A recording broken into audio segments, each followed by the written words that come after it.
చెప్పాలని అనేక సంవత్సరాలు కొట్లాడినటువంటి ఆర్ కృష్ణన్న అదే విధంగా ఈ రోజు పార్లమెంట్ లో బీసీ బిల్లు పెట్టి చట్టసభలో రిజర్వేషన్ కల్పిస్తే మనందరూ కూడా ఎమ్మెల్యేలు ఎంపీ రిజర్వేషన్ కావాలని కొట్లాడుతా ఉన్నాడు.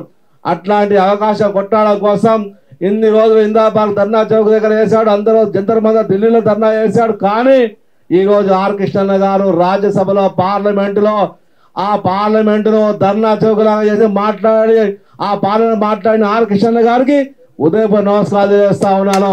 అదే విధంగా రాజ్యసభలో మాట్లాడడం కోసం అవకాశం కల్పించినటువంటి గవర్నర్ పెద్దలు తెలంగాణ ఆంధ్రప్రదేశ్ మాజీ ముఖ్యమంత్రి గౌరవనీయులు వైఎస్ జగన్మోహన్ రెడ్డి గారికి ఈ వేదిక నుండి ఉదయపూర్ నమస్కారాలు తెలియజేస్తా ఉన్నాను. ఎందుకంటే ఇన్ని సంవత్సరాలు ఈ తెలంగాణ ఆంధ్రప్రదేశ్ రాష్ట్రంలో ఉన్న పార్టీలన్నీ కూడా ఆర్ కిషన్ వస్తే ఎక్కడ మాకు పోటీ అవుతాడో, ఎక్కడ బీసీ వాళ్ళని లేపుతాడో, ఎక్కడ బహుజన వాళ్ళని లేపుతాడో, మా సీట్లు గుంజుకుంటాడు అని చెప్పేసి గజగజ వణికిపోతే ఒక్క జగన్మోహన్ రెడ్డి మాత్రం ధైర్యంగా ముందుకొచ్చి లేదు కృష్ణన్న గారి పోరాటంలో న్యాయం ఉంది, కృష్ణన్న గారి పోరాటంలో వాస్తవం ఉంది, నూరులేని మూకజీ వారి బీసీల కోసం పోరాటం చేసి ఆర్ కృష్ణన్న గారిని రాజ్యసభ పంపిస్తా, అన్న మీ పోరాటం జంతర్ మంతర్ దగ్గర కాదు, అన్న మీ పోరాటం ఇందిరాబాద్ దగ్గర కాదు, మీ పోరాటం పార్లమెంట్ లో చేయాలని చెప్పేసి ఆర్ కృష్ణన్న గారిని మొట్టమొదటిసారి రాజ్యసభ చేసి పార్లమెంట్ జగన్మోహన్ రెడ్డి గారికి మరొక్కసారి దానికి ఉదయపూర్ నమస్కారాలు తెలియజేస్తా ఉన్నాను. ఈ రోజు ఆంధ్రప్రదేశ్ రాష్ట్రం జగన్మోహన్ రెడ్డి గారు ఓడిపోయినా కూడా ఓడిపోలేదు. జగన్మోహన్ రెడ్డి ఆంధ్రప్రదేశ్ రాష్ట్రంలో ఆంధ్రప్రదేశ్ రాష్ట్రంలో ఒక దేశ ప్రధానమంత్రి, ఒక మాజీ ముఖ్యమంత్రి, ఒక సినిమా స్టార్ ముగ్గురు కలిస్తే 46%, ఒక్క 40% ఓట్లతో గెలిచాడు. 40% ఓట్లు ఓడిపోయాడు. అంటే కేవలం అక్కడ బీసీ వాళ్ళు ఎత్తుకున్న జగన్మోహన్ రెడ్డి అక్కడ బీసీల కోసం 40-50 మంది ఎమ్మెల్యే టికెట్లు ఇచ్చాడు. 40% స్థానిక సంస్థలు రిజర్వేషన్ కల్పించాడు. 11 మంది మంత్రివర్గం ఇచ్చాడు. 57 కార్పొరేషన్ వేశాడు. అన్న చేస్తే అక్కడ ఉన్నటువంటి ఉన్నత కులాలు, ఆధిపత్య కులాలు జగన్మోహన్ రెడ్డి గారు నా బీసీలు, నా ఎస్సీలు, నా ఎస్టీలు, నా మైనార్టీలు అంటున్నాడు. ఎక్కడ మా రాజ్యం మొత్తంలో శాస్త్రంగా ఆయన ఉంటుందని చెప్పేసి చంద్రబాబు నాయుడు కపట బుద్ధితోటి అక్కడ అందరూ ఏకమై జగన్మోహన్ రెడ్డి ఓటమి కాదు, జగన్మోహన్ రెడ్డి గెలుపని తెలియజేస్తా ఉన్నాను. అదే విధంగా ఈ తెలంగాణ రాష్ట్రంలో కూడా బీసీ రాజ్యాధికారం కావాలి, రాజకీయ పార్టీ రావాలి. అవసరం అనుకుంటే ఆర్ కృష్ణన్న గారు తెలంగాణ రాష్ట్రంలో రాజకీయ పార్టీ పెట్టాలి. రాజకీయ పార్టీ పెట్టి బీసీలకు మీరు నాయకత్వం వహించాలి. అందుకోసం ఆర్ కృష్ణన్న గారి నాయకత్వంలో కూడా తెలంగాణ రాష్ట్రంలో నూతన రాజకీయ పార్టీ ఏర్పాటు చేసి ఈ తెలంగాణ పార్టీ కూడదయ్యాలి. వెల్మార పార్టీలు కాదు, రెడ్డి పార్టీలు కాదు, బీసీల పార్టీ కావాలి. అందుకోసం ఆర్ కృష్ణన్న గారి నాయకత్వంలో 50 సంవత్సరాల ఉద్యమంలో రాజకీయ పార్టీ విజ్ఞప్తి చేస్తా ఉన్నాం. అందుకోసం ఆర్ కృష్ణన్న గారిని ఒక రాజకీయ పార్టీ పెట్టాలని వేదిక పైన విజ్ఞప్తి చేస్తా ఉన్నాను. నేను అనుకుంటా ఒక మాట అనాలనుకుంటున్నా, ఆర్ కృష్ణ ఏమనుకుంటారో తెలియదు. కానీ ఏది రాజ్యసభ ఉందో రాజ్యసభ పదవికి అవసరమైన రాజీనామా అని అందామనుకుంటా. కానీ పదవి రాజీనామా చేయవద్దు. ఎందుకంటే ఆ రాజ్యసభ ఉంది కాబట్టి అక్కడ మాట్లాడుతా ఉన్నాం, రాజ్యసభ ఉంది కాబట్టి పార్లమెంట్ లో మాట్లాడుతా ఉన్నాం. అవసరమైతే ఏ రాజ్యసభ ఏ పార్టీ ఇచ్చిందో అదే పార్టీని అవసరమైన తెలంగాణ రాష్ట్రానికి పరిచయం చేయమని విజ్ఞప్తి చేస్తా ఉన్నాను.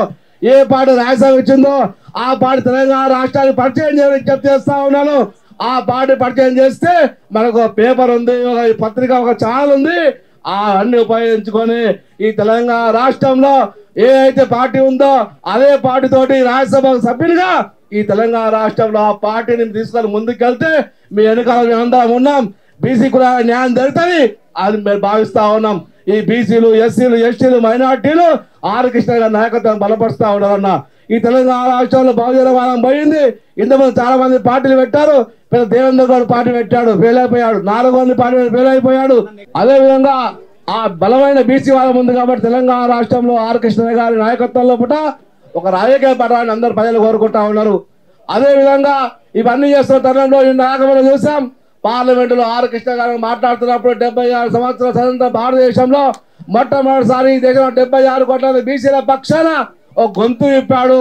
ఆ గొంతు ఒకటే మాట చెప్పాడు ఆర్ కృష్ణ. 76 సంవత్సరాలుగా ఈ భారతదేశంలో అభివృద్ధి చెందుతుంది, భారతదేశం అభివృద్ధి చెందుతుందని చెప్తున్న మీరు కేవలం 2600 కులాలు ఉన్న బీసీ కులాలకు ఇప్పటివరకు న్యాయం జరగలేదు, ఎటువంటి అభివృద్ధి జరగలేదు. ఎక్కడ మా అభివృద్ధి అని అడిగాడు. ఏ అయితే ఈరోజు నరేంద్ర మోడీ గారు భారతీయ జనతా పార్టీ నరేంద్ర మోడీ గారిని బీసీ ప్రధాని చేశారు, నరేంద్ర మోడీ ప్రధానమంత్రి చేశారు, తప్పులేదు. కానీ సేమ్ టైంలో బీసీల విధి విధానాలు కిషన్ గారు పరిశీలన జరిగింది. అదే విధంగా నిన్న కాక మొన్న ఏదైతే హయ్యర్ జ్యుడిషియల్ ఉందో హయ్యర్ జ్యుడిషియల్ లో కూడా ఇప్పటి వరకు ఒక బీసీ లేడు, ఒక సుప్రీంకోర్టు జడ్జి లేడు. అదే విధంగా ఈ భారతదేశంలో 16 లక్షల ఉద్యోగాలు ఉంటే 16 లక్షల ఉద్యోగాలు భర్తీ చేయకుండా ఇప్పటిదాకా జాప్యం చేస్తా ఉంది, కుట్ర చేస్తా ఉంది. అలాంటి ఉద్యోగాలు భర్తీ చేస్తే ఎస్సీ ఎస్టీ బీసీలు ఉద్యోగాలు వస్తారని చెప్పేసి నేను కుట్ర చేస్తామని అక్కడ పార్లమెంట్ లో గలవెప్పి గర్జించడం జరిగింది. అంతేకాకుండా ఏదైతే ఈ యొక్క ఈబీసీ రిజర్వేషన్ ఈడబ్ల్యూ రిజర్వేషన్ పెట్టారు, సుప్రీంకోర్టులో ఈడబ్ల్యూ రిజర్వేషన్ పెట్టి 3% ఉన్న వాళ్ళు 5% పెట్టి 56% ఉన్న వాళ్ళకి మాత్రం రిజర్వేషన్ పెట్టకుండా సీలింగ్ అని చెప్పి రిజర్వేషన్ 50% పెరిగిపోయిందని ఆపెట్టారు. ఇది ఎక్కడ న్యాయమని స్థానిక సంస్థల సర్పంచులుగా ఎంపీటీసీలుగా జడ్పీటీసీలుగా ఉన్న మా బీసీలందరికీ రిజర్వేషన్ ఎందుకు పెడతా ఉన్నాడు? సంపదలో మేము మీరైతే ఓట్లు వేసినప్పుడు మా ఎన్నికల్లో వాటా ఉంటది, మీ యొక్క కేంద్ర రాష్ట్రం అవుతుంది, అప్పులో మా వాటా ఉంటది. కానీ మా యొక్క సంపదలో మా విద్యలో మా వాటా ఏది, అధికారులు మా వాటా ఏది, మా వాటా ఇక్కడ ప్రశ్నించడం జరిగింది. అందుకోసం కృష్ణన్న గారు ఏదైతే ఇంకా పార్లమెంట్ లోపల ఉద్యోగాల భర్తీ విషయంలో బడ్జెట్ విషయంలో ఈ భారతదేశం 47 లక్షల కోట్ల బడ్జెట్ ఉంటే కేవలం ఈ యొక్క 76 కోట్ల మంది బీసీలకు 2000 కోట్ల బడ్జెట్ కేటాయిస్తే చాక్లెట్ బిస్కెట్ రావు బీసీలకు. ఇది ఎక్కడ న్యాయం? ఇది అడవి ఎక్కడ న్యాయం? భారతదేశం ఎక్కడ పోతుంది? అవసరం అనుకుంటే ప్రపంచ దేశాల్లో వచ్చేటటువంటి తిరుగుబాటు ఈ భారతదేశం వస్తుంది, రివోల్ట్ వస్తుంది అని హెచ్చరించడం జరిగింది. అలాంటి కృష్ణన్న గారి నాయకత్వంలో కూడా ఇంకా కృష్ణన్న గారి అనేక మంది ఓబీసీ ఎంపీలతోటి ముందుకెళ్లి రాబోయే రోజుల్లో కూడా కృష్ణన్న గారి నాయకత్వంలో కూడా పార్లమెంట్ లో బీసీ బిల్లు పెట్టి చట్టసభ రిజర్వేషన్ల కోసం, అదే విధంగా స్థానిక సంస్థ రాజ్యాంగ సవరణ కోసం కృష్ణన్న గారి నాయకత్వంలో అనేక ఉద్యమాలు చేయాల్సిన అవసరం ఉన్నది. నాడు పార్లమెంట్ లో ములాయం సింగ్ యాదవ్, లాలూ యాదవ్, శరద్ యాదవ్ ఉండేవాళ్ళు. ఆ ఇద్దరు నాయకులు, ఒక లాలూ యాదవ్ ఒక్కడ మీరు హనుమంతాల్లో కూడా బయట హనుమంతాల కాలం గొప్పగా వినిపించేది, హనుమంతాల కూడా బయట ఉన్నది. కానీ రేపు రాబోయే రోజుల్లో అదే పార్లమెంట్ లో కృష్ణన్న మరో ములాయం కావాలి, మరో శరద్ కావాలి.